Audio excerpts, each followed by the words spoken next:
Go ahead, please. Yeah. Hey, good morning, Dave. I wonder, how do you plan to use Hunter Dietz this weekend, usage wise? We will start him, but it probably won't be game one. Okay. So we're going to wait until after the game, South Carolina, Tennessee, to figure out exactly who we're starting, how we're going to handle it. So we won't know till later this evening. But yeah, we want to get him a start, but we gotta get into the tournament a little bit. He's thrown a lot the last 3 4 weeks. And is that a deal where you don't want him throwing on short rest back-to-back weeks? Yes. As far as pitching tomorrow against whoever you end up playing, do you wait to see who you're going to play before you announce that, or kind of what are your thoughts about how you put that together?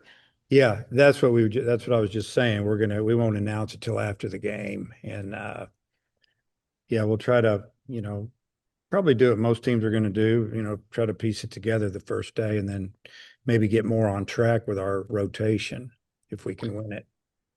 I saw there was an ABS challenge like the second batter of the first game today down there. How much guidance have you given, if any, to the players about how to use it, when to use it, who's making that call? Yeah, we've talked to them a little bit about it. We were educated about it last week from the SEC at a Zoom call. And coaches were in there, and then we're trying to analytically look into it. We have, and talk to pro people about it. When's the best time? What count that really makes sense, and just to get a little bit of that, and then obviously just the feel of the game. But you get a couple of them, and if you get it right, you keep them. So uh, watching a lot today to see how it goes. I saw Missouri just got another one.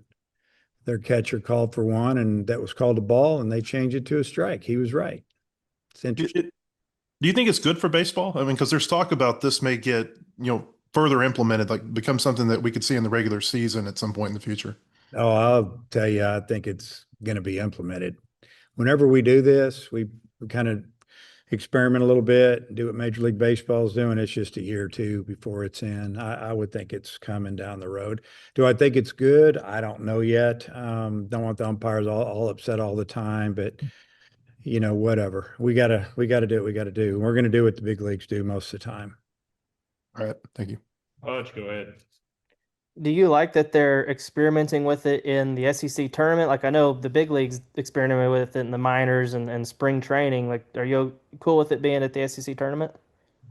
Yeah, I mean, I don't think it changes anything about how, well, it could change the outcome of the game, but it's not really slowing the game down much. I don't know when else we would, I guess, practice it, so to speak, or I just don't know how you could do it without doing it with a tournament like this, maybe. Does it give you more confidence having a guy like Ryder back there behind the plate when it comes to win the challenge and things like that? Yeah, I love having Ryder back there. Ryder makes a lot of pitches that are marginal look like strikes, so it kind of makes me nervous too because he thinks everything he makes look like a strike is a strike, kind of jokingly. But I appreciate that. Yeah, I don't know. I mean, we just want him to be pretty sure about it. Thanks, Coach. Matt, you got anything else or Jackson? Yeah, just Dave, with the pitching for tomorrow, you mentioned kind of piecing it together. Is this an opportunity for maybe some guys to work their way back into your plans for the postseason, or is it maybe, a little late now, given that we're a week away from that?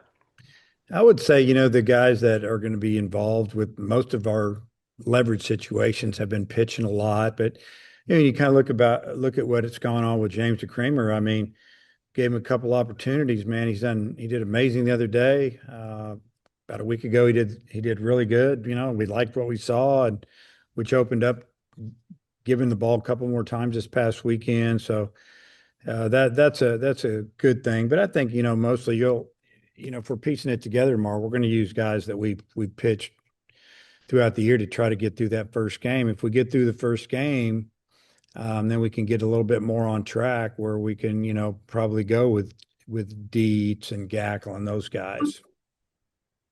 Do you have any explanation for just like, I mean, you won 7 of 10 SEC series, and a lot of winning weekends recently. Just why maybe it hasn't felt as dominant of an SEC slate when you at the end when you look up at the record and everything. That's just what that's just the way people feel. That's the way they talk. And you look at our RPI, if we could take away one loss from Stetson, a game in March where we played in 4 games, so we went 2-2. If we'd have went 3-1, it probably cost us 15 points. I don't know. And, because, and they have a better team than they've shown. They had a bad year.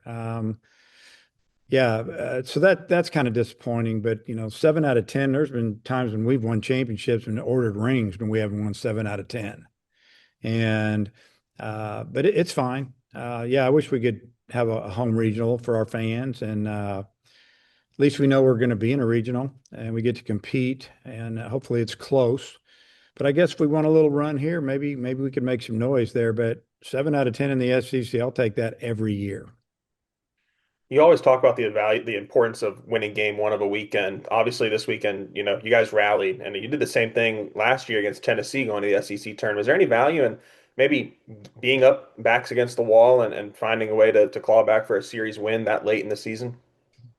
Well, this team's had to fight. We've been behind in a lot of games and we've come back to win. So that's a good thing. You have that experience and confidence to be able to do that. I think this tournament for us is, let's stay as long as we can and play. Hopefully we get some good work. We obviously don't want to get anybody hurt, but we want to get better while we're here. Really hot today. We're getting ready to go work out. It's already in the 90s. I'm sure it'll be that way tomorrow. I don't know. It's one of those tournaments you just love playing here. You love it for the players. I mean, it's a great atmosphere, but at the same time, you just don't want to wear yourself out. And we've been on the road for, it seems like a week now, and we're really trying to monitor the players, the way they eat, make sure they're drinking a lot of water and that type of stuff, just to keep them strong, lifting, and get ready for the game tomorrow. Hopefully a few more, and then the future. Last one from me. I know you guys got a lot going on already, and this is a little bit down the line, but there are projections. There have been the last month or so where you could get matched up with an SEC team for a potential super regional. Do you do any scouting of everyone there, or is it just focused on, this tournament and who your opponents are this weekend? Well, obviously we're watching every game, whether it's in person or in the hotel, because you can scout them pretty good there as far as pitching and how to try to get people out. Plus, there's other things you can look into, and as far as matching up and super regional, I mean that's way down the road, and honestly, we don't care. We don't care what's up. We're just gonna go play, and if we can continue to climb the ladder, I mean, we feel like we have a chance in the regional. Matt, go ahead, wraps up. What do you remember about South Carolina series? And I know you haven't played Tennessee yet this year, but I'm sure you've kept up with them. What are your thoughts on that team? Both teams, they're like us. They've had their moments when they've been pretty good. South Carolina has kind of been the team that, in my opinion, has been really kind of snake bit, so to speak. They just can't quite get over the hump. They've let a lot of leads slip away. They should probably have 4 or 5 more wins. They have good talent. That series was the one when on that first game we just went off offensively, scored too many runs, and then fought to score runs after that, and had to fight to win on that game 2, came back and won it. And then game 3, it didn't go good for us. We lost. Tennessee, very talented team, a good mix of returners and freshmen, and they've been playing well of late. I mean, they've gone on the road. They've won at home. I think they won the first 2 games against Texas a couple weeks ago, and then lost the third one. They almost swept Texas. So they're really good. We'll be watching that game today. I have a couple of coaches watching in the hotel on TV, and a couple of us will be out at the ballpark watching it. How do the different perspectives help you evaluate what you're seeing? You talk about watching in the hotel and in person. So I think it's easier to really chart pitches and just see what locations, at home, I guess, so to speak, or in the hotel. So we're going to have Bobby Werniss doing that. Coach Hobbs and I will go out to the game and just, maybe get some times down the line and, just see what you see with your eyes. And that type of setting.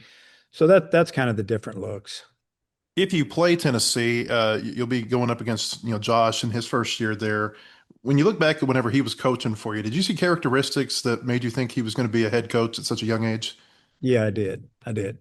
I told him that. I said, you'll be a good head coach one day. And, that was just such an interesting time because Tony left. Tony tried to hire two or three other people in front of him. And I kept telling him, take Josh. Josh is, young, but he's ready. He's mature for his age. Players like him. And, finally he did. And it worked out. On DeCramer, you guys were evaluating him as a starting pitcher, and I mean, you started him some even early in the season. What's the value of him maybe starting right now, or coming out of the bullpen multiple times a weekend like he did against Kentucky? Both. I mean, he might be a guy that we would start tomorrow, but he threw twice on the weekend. We don't know if that would be right. We're gonna discuss that, but I think he could be a starting pitcher, and I think he could be a starting pitcher in Game 3. He could be a starting pitcher in the future. He's a redshirt sophomore. He's got another year of draft bargaining power if he decides we can get him back, and I think we might. But yeah, there's a lot of value there. Starter, middle reliever, and then obviously he finished it up for us the other day. And then a follow up on ABS. I think I've heard you say something like replays have helped you not get so, I don't know if confrontational is the word, but not Yeah. get so upset with Yeah. umpires. Do you think Yeah. it works in reverse now that they've got this to, maybe evaluate and check them? That they get upset. Is that what you're Yeah, saying? maybe it lowers the, I don't know if confrontation is the right word, but potential between coaches and umpires. Yeah, I think so. I mean, I truly believe. To me, in the past, most of the problems I've had with umpires have been at first base. Hmm. I felt like they've missed calls, especially on double plays. I would see them get excited or animated, and obviously the runner was safe, and they punch him out, and you're thinking, runner on first and third at the time could have scored a run. And that's to me, that was the biggest problem. And then I think plays at the plate. It's hard to see tags at the plate, the umpire running around, the gear on, trying to get in position. I think there was calls missed there that would frustrate me. But now we can look at them, and I think it's really helped. Both of us. Umpires have told me they're okay with replay now. They just want to get it right, and you got to appreciate them saying that. And then last one, when you go down there, you talked about some of the experimental stuff they've had, the double bag, the communication devices that one year. Does it add kind of I wonder what it adds from you guys, just like anticipation level, having something different at this time of year? Yeah, I think it's good because the kids have watched it on TV with Pro Bowl and all that, and I'm surprised that we can still shift past the base because Pro Bowl can't do it. The shop can't go to the second base side. And we can do whatever we want. I think that'll get changed down the road. All right. Thank you. Coach, appreciate that. Okay.